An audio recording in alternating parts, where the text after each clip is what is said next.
여러분 안녕하십니까? 지난 시간에 이어서 오늘도 생명의 말씀을 이어가도록 하겠습니다. 지난 시간에 십자가의 비밀에 대해서 말씀을 드렸죠. 하나님께서는 만세전부터 우리의 영광을 위해서 비밀리에 감춰졌던 십자가를 통해서 하나님의 원대한 뜻을 이루어 나가시는 데에 대해서 말씀을 드렸습니다. 그리고 오늘은 십자가에서 흘려주신 그 십자가의 보혈에 대해서 오늘 좀 집중적으로 말씀을 드리려고 합니다. 예수님께서 십자가에서 당신의 피를 남김없이 다 쏟아주셨죠. 그 흘리신 그 피는 예수님의 생명이고, 그 예수님의 생명은 죽어도 다시 살아나는 그런 영원한 생명이시죠. 레위기 17장 있는 말씀 보면은 사람이 생명이 피에 있음이라고 기록하고 있습니다. 생명이 피에 있다. 그래서 피를 빼놓고는 생명을 논할 수가 없는 거죠. 그래서 생명의 원천은 피에 있다 하는 겁니다. 그래서 우리 몸속에는 피가 흐르고 있죠. 이 피가 온몸 구석구석 누비면서 우리의 생명을 유지시켜주고 있죠. 그리고 우리는 쉴 때에도 잠을 잘 때에도 이 심장은 잠시도 멈추지 아니하고 계속 우리의 온몸의 피를 구석구석에 보내면서 우리 생명을 지켜주고 있는 것이죠. 그래서 이 피가 생명의 피다. 그래서 피가 깨끗하고 건강하면 우리 몸도 건강하고, 피가 깨끗이 못하고 건강하지 못하면 우리 몸도 여기저기 문제가 생기게 되죠. 그죠? 그래서 생명은 피에 있고, 그 피의 질이 건강의 척도를 말해주고 있는 것이죠. 그죠? 그래서 이렇게 생명을 논할 적에 족보를 생각하게 됩니다. 왜냐하면 성경에도 족보가 있어요. 성경에 족보가 있는가 하면 우리 가정에도 족보가 있죠. 그 족보라는 것은 그 가문의 계통과 혈통을 기록해 놓은 것이죠. 그죠? 그러니까 생명이 어떻게 이어져 내려왔느냐, 또는 나의 뿌리를 알고 싶을 때 그 족보를 보면 알 수 있도록 상세하게 기록해 놓은 것이 족보다 하는 거죠. 그래서 성경에도 보면 그 족보를 보면 상세하게 다 기록이 돼 있어요. 창세기 5장 1절부터 32절까지 보면은 그 아담부터 노아 때까지의 연대가 기록이 돼 있어요. 그리고 누가복음 3장 23절부터 38절까지 보면은 예수님으로부터 위로 올라가면 하나님 때까지의 그 연대가 기록이 되어 있습니다.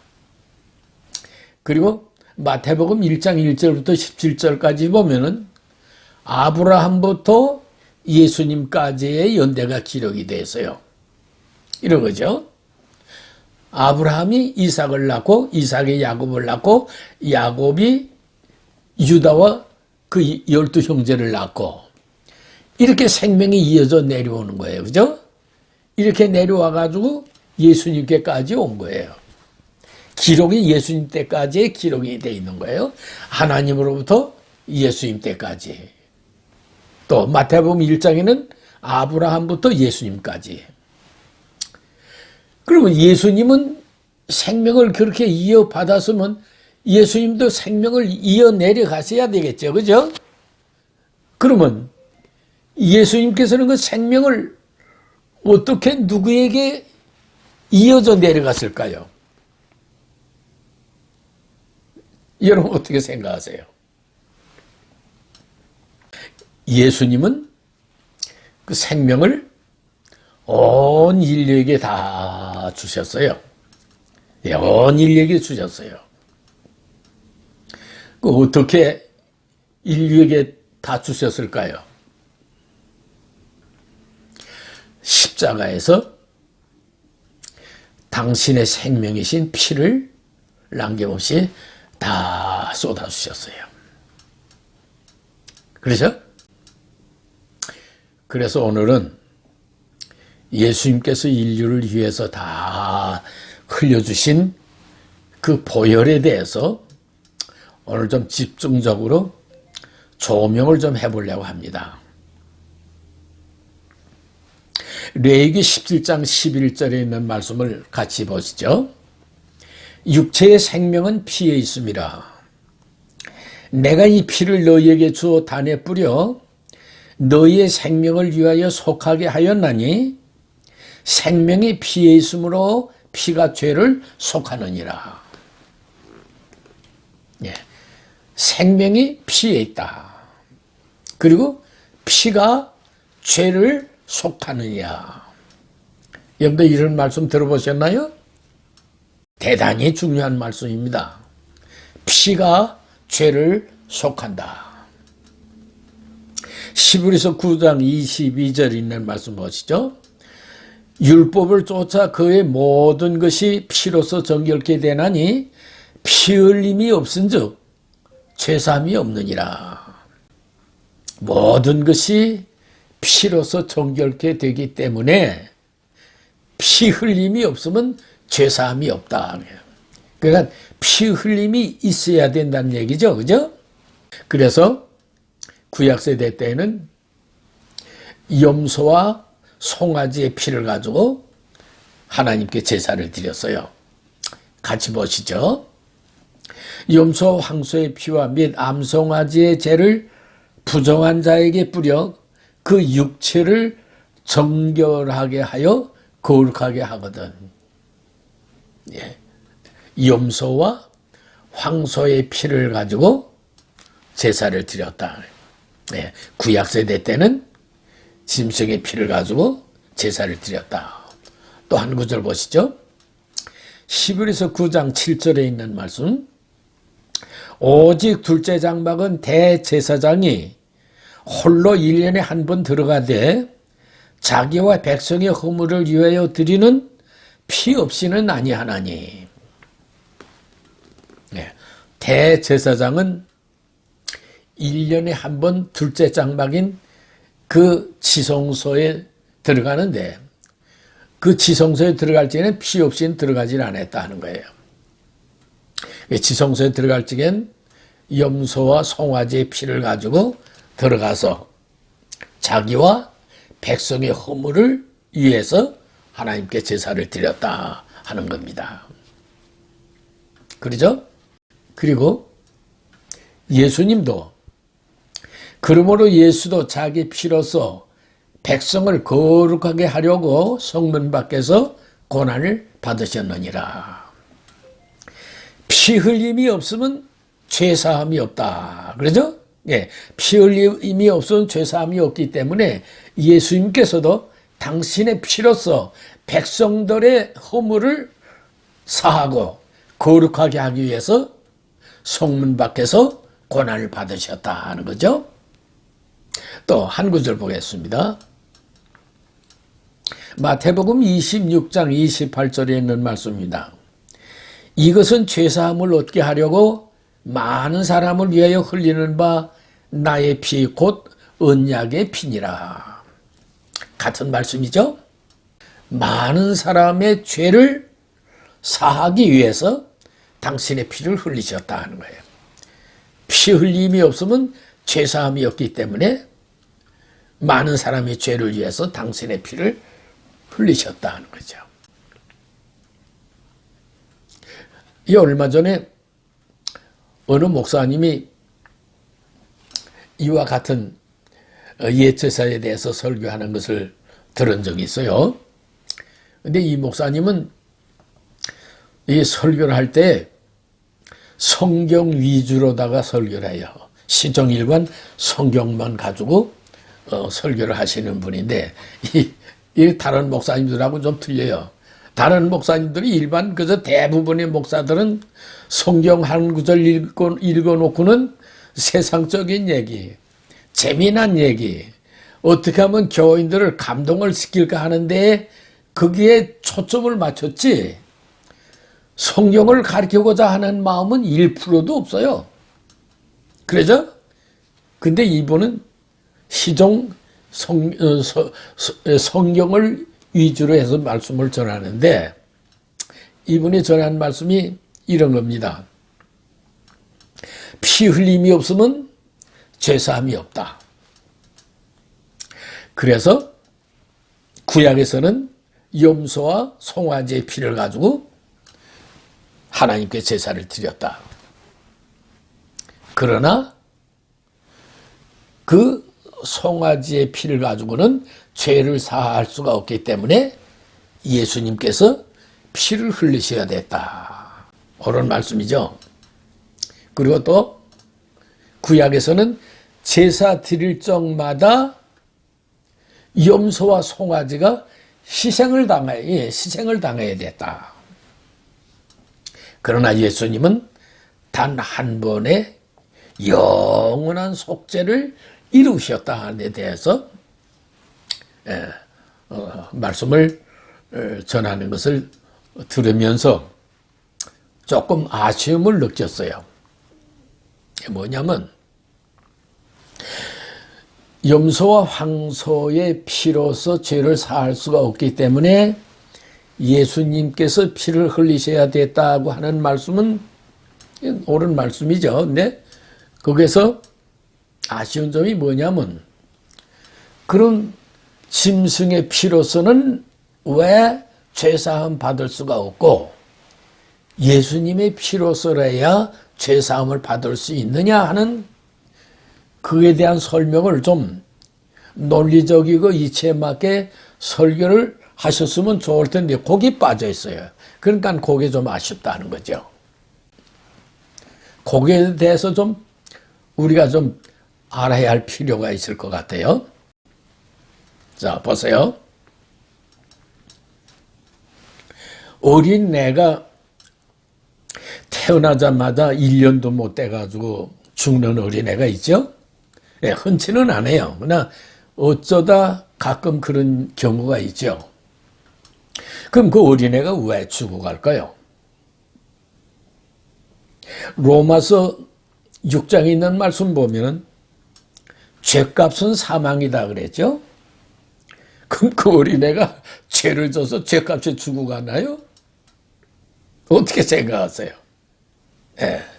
그 어린애는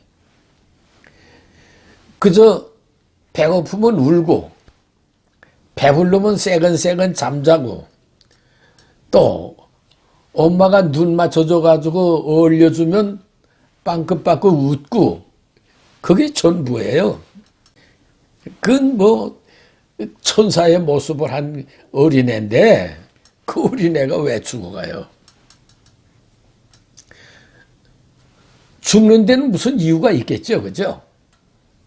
예. 그 어린애가 죽어가는 것은 자기 죄로 죽어가는 게 아니에요. 그 어린애는 죄가 없어요. 그 어린애가 죽는 것은 아담이 지은 죄 때문에 죽어가는 거예요. 예, 그렇습니다. 보세요. 하나님께서 아담을 창조하실 적에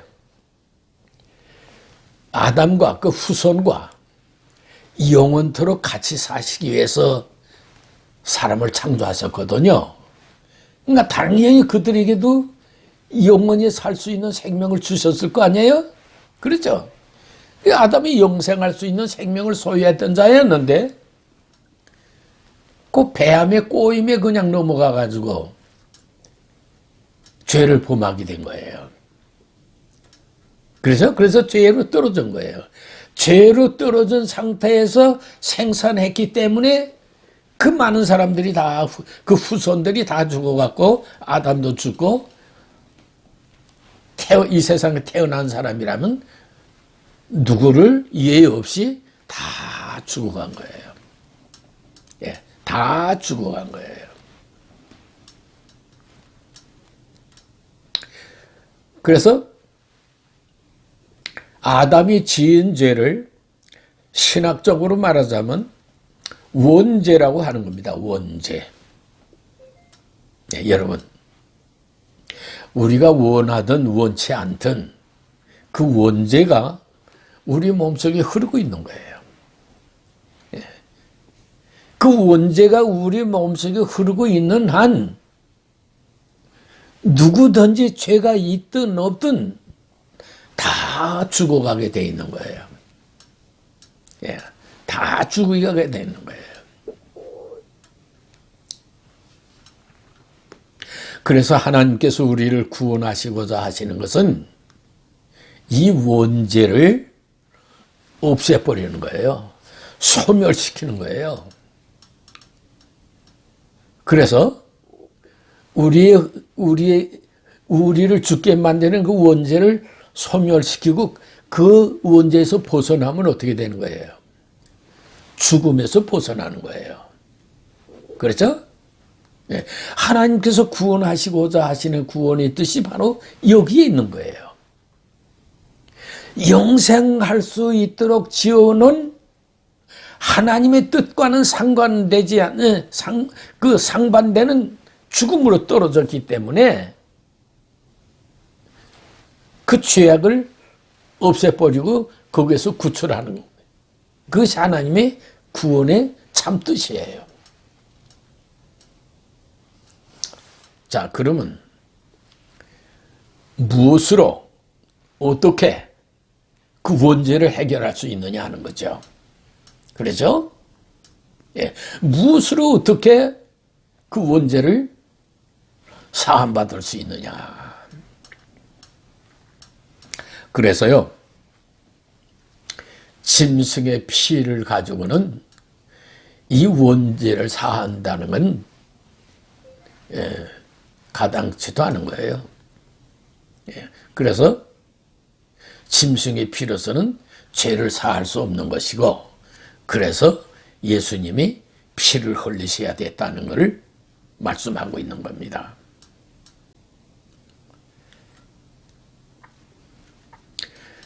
그래서 그러면 염소와 그 송아지의 피를 가지고 제사를 드리는 건 뭐냐? 그러죠? 예. 그것은 우리가 아까 본 말씀대로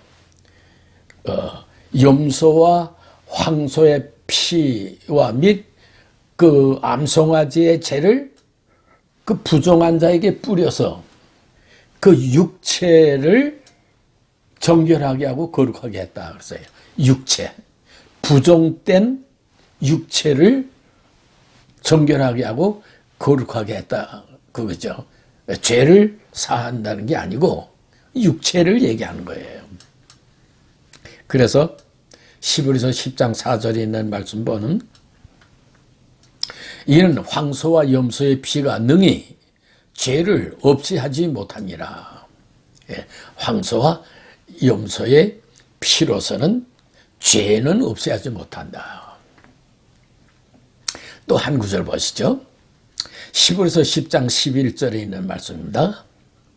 제사장마다 매일 서서 섬기며 자주 같은 제사를 드리되 이 제사는 언제나 죄를 없게 하지 못하거니와. 제사장마다 매일 서서 같은 제사를 드리되, 같은 제사는 짐승의 피를 얘기하는 거예요. 같은 제사를 드리되 이 제사로는 언제나 죄를 없게 할 수가 없다 하는 거예요. 이해가 되시죠? 예. 그래서요, 짐승의 피를 가지고 제사를 드리는 것은 온전한 제사가 아니고 불완전한 제사예요. 제사 드리는 것만 불완전한 게 아니고 구약의 모든 역사가 참의 역사가 아니고 그림자의 역사예요. 희미한 역사예요. 그래서 구약의 역사는 그림자의 역사라고 하는 겁니다. 한번 같이 보시죠. 히브리서 10장 1절에 있는 말씀. 율법은 장차 올 좋은 일에 그림자일 뿐이요 참 형상이 아니므로 해마다 늘 드리는 같은 제사로는 나오는 자들을 언제나 온전하게 할 수 없느니라. 율법은 구약의 역사는 그림자일 뿐이다. 참 형상의 그림자일 뿐이다. 그래요.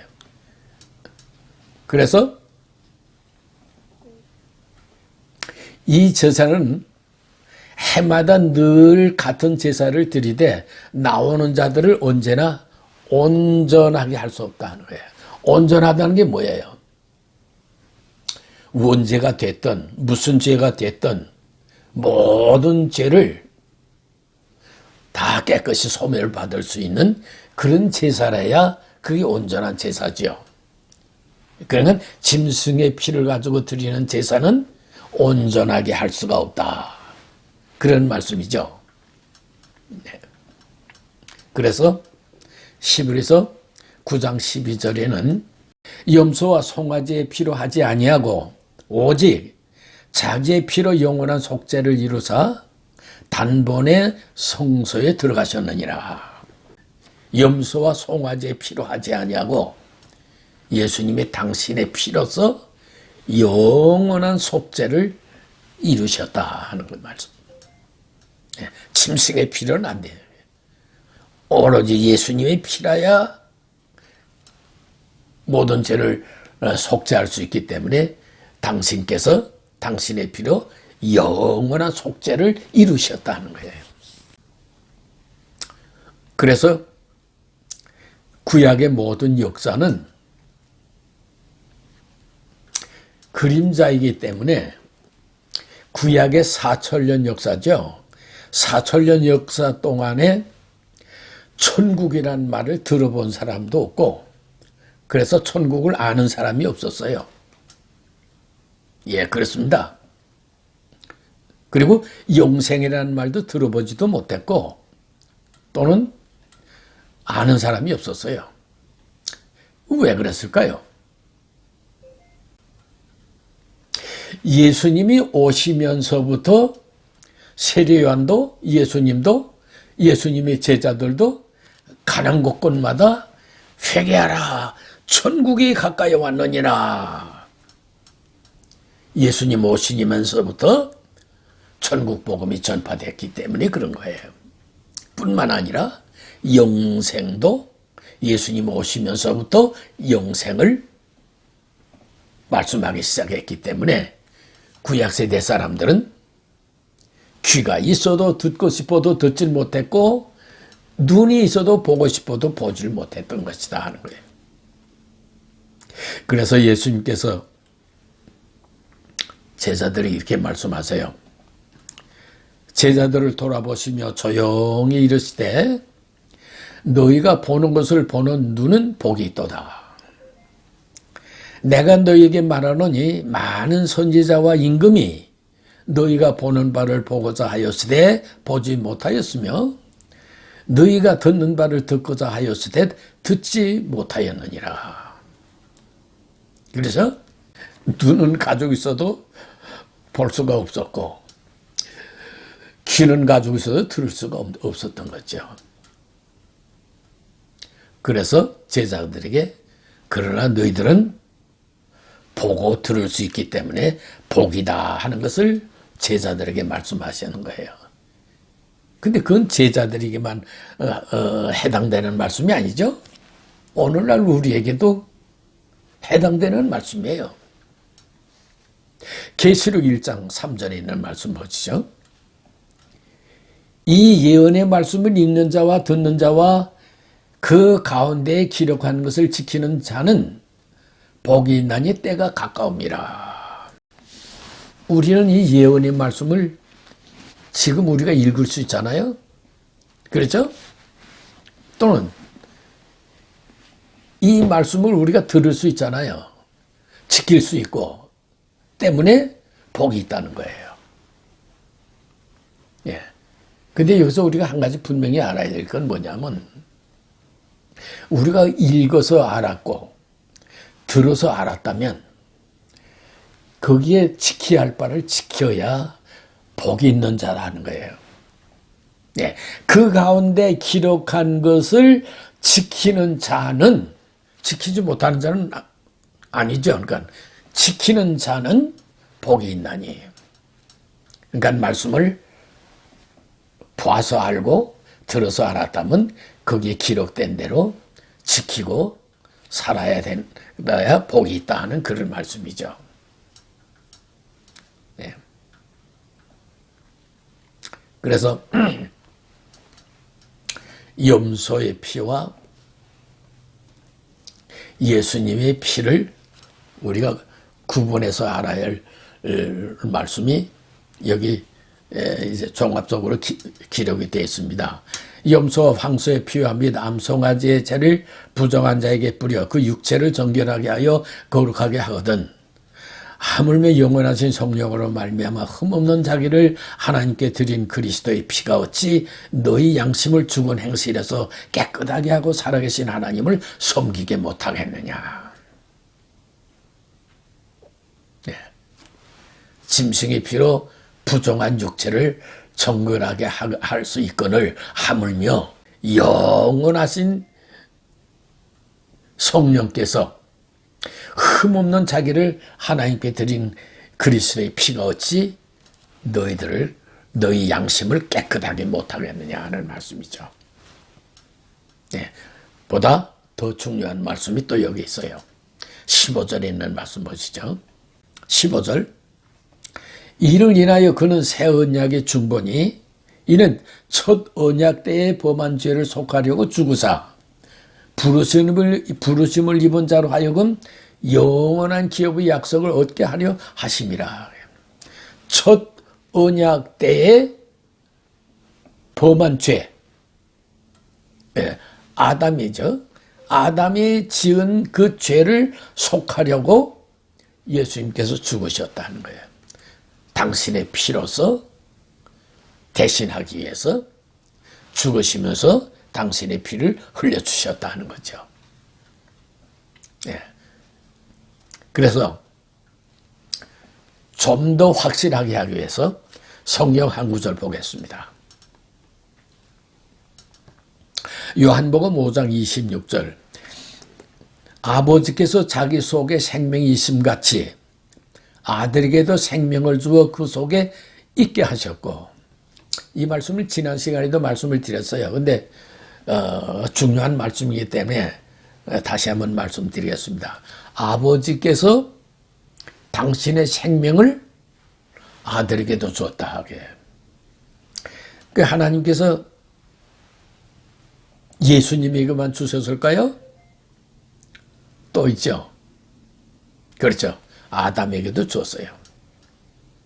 하나님께서 첫째 아담에게도 줬고 둘째 아담에게도 준 거예요. 그러면 그 생명이 첫째 아담이나 둘째 아담의 생명이 다를까요? 아니죠. 하나님께서 당신의 생명을 아담에게도 예수님에게도 준 거예요. 똑같은 생명이죠. 그죠? 자, 예수님께서 이 세상에 오셔서 하시는 말씀이 내가 이 세상에 온 것은 잃어버린 자를 찾아서 구원하기 위해서 왔다고요.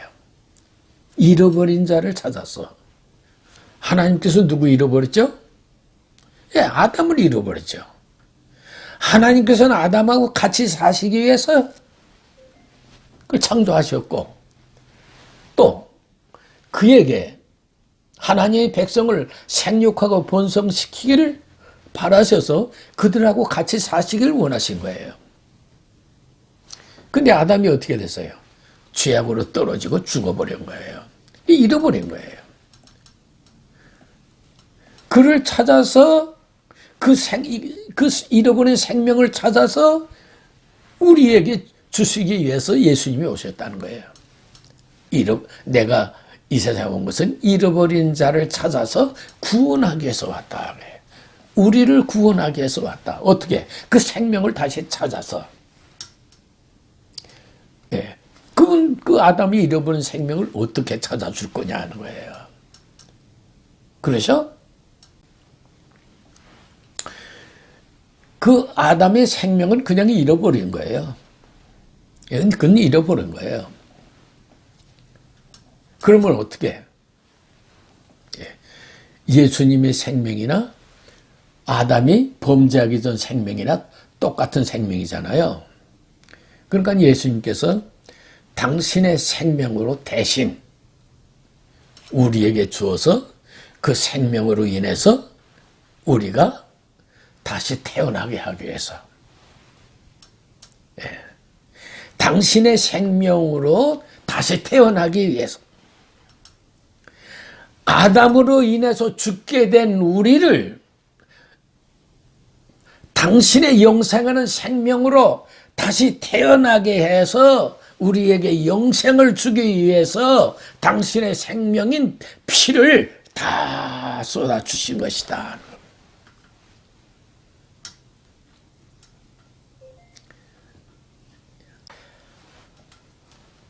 베드로전서 1장 18절부터 19절에 있는 말씀 보겠습니다. 너희가 알거니와 너희 조상의 유존한 망령된 행실에서 구속된 것은 은이나 금같이 없어질 것으로 한 것이 아니요 오직 흠없고 점없는 어린 양 같은 그리스도의 보배로운 피로 한 것이라. 너의 유존한 망령된 행실. 예수님께서 이 세상에 오셔서 가는 곳곳마다 천국 복음을 전하고 다니셨고 그때마다 많은 인파가 몰렸고 또 이적과 기사가 일어나고 그런 역사가 일어났지만 그네들의 조상들은 들으려고도 하지 않고 그러죠? 보려고도 하지 않았어요. 그래서 예수님이 하는 일이라는 건 무조건 방해하려고 그랬고 괴롭히려고 했고 온갖 여러 가지로 만행을 저질러다가 결국은 예수님을 십자가에 못 박아 죽인 그들이에요. 여러분 이거 이상 더 망령된 행실이 어디 있겠어요? 그러나 그런 유존된 망령된 행실도 구속함을 받은 것은 은이나 금 같은 것을 한 것이 아니고 어린 양 같은 그리스도의 보배로운 피로 한 것이다 하는 거예요. 망령된 행실이 됐든 원죄가 됐든 어떠한 죄든지 예수 그리스도의 보배로운 피로 모든 죄를 다 깨끗이 소멸할 수 있다는 거예요. 그걸 베드로는 외치고 있는 거예요. 요한일서 1장 7절부터 저가 빛 가운데 계신 것 같이 우리도 빛 가운데 행하면 우리가 서로 사귐이 있고 그 아들 예수의 피가 우리를 모든 죄에서 깨끗하게 하실 것이다. 그가 빛 가운데 계신 것처럼 우리도 빛 가운데 행하면 그의 아들 예수의 피가 우리의 모든 죄를 깨끗하게 하실 것이다. 모든 죄, 죄라면 어떠한 죄가 됐든지 예수 그리스도의 보배로운 피가 우리를 모든 죄에서 깨끗하게 하실 것이다. 그 뜻을 이루기 위해서 우리 주님 십자가에서 당신의 생명이신 그 피를 남김없이 다 쏟아주신 것이에요. 그 생명으로 거듭나라 하는 거예요. 오늘 말씀 마무리하도록 하겠습니다. 자, 육체의 생명은 피에 있다. 그리고 피가 죄를 속하느니라. 모든 것이 피로서 정결케 되나니 피 흘림이 없으면 죄사함이 없다. 고로 구약에서는 염소와 황송아지의 피를 가지고 제사를 드렸고, 예수님은 당신의 피로서 모든 백성의 죄를 사하고 거룩하기 위해서 성문 밖에서 고난을 받으셨다. 우리는 주 예수를 믿는 이유가 뭐예요? 하나님 나라에 가기 위해서. 하나님의 나라는 어떤 곳이에요? 거룩한 곳이에요. 의로운 곳이에요. 예. 그 나라에 갈 수 있는 자격자가 되기 위해서 우리가 주 예수를 믿는 거예요. 그러면 우리가 지금까지 우리 몸속에 흐르고 있는 원죄뿐만 아니라 내가 이 세상에 살면서 알고 지은 죄, 모르고 지은 그 모든 죄를 예수 그리스도의 보배는 피로 깨끗함을 받을 수 있는 거예요. 예. 그래서 우리가 늘 찬송을 부르죠. 나의 죄를 씻기는 예수의 피밖에 없네. 다시 정케하기도 예수의 피밖에 없네. 예수의 흘린 피 날 쉬게 하오니 귀하게 구하다 예수의 피밖에 없네. 영원토록 내 할 말 예수의 피밖에 없네. 나의 찬미 제목은 예수의 피밖에 없네. 예. 여러분들이 예수 그리스도께서 흘리신 그 보혈로 여러분들이 거듭나는 여러분들이 되시길 바라면서 오늘 여기서 마치겠습니다. 감사합니다.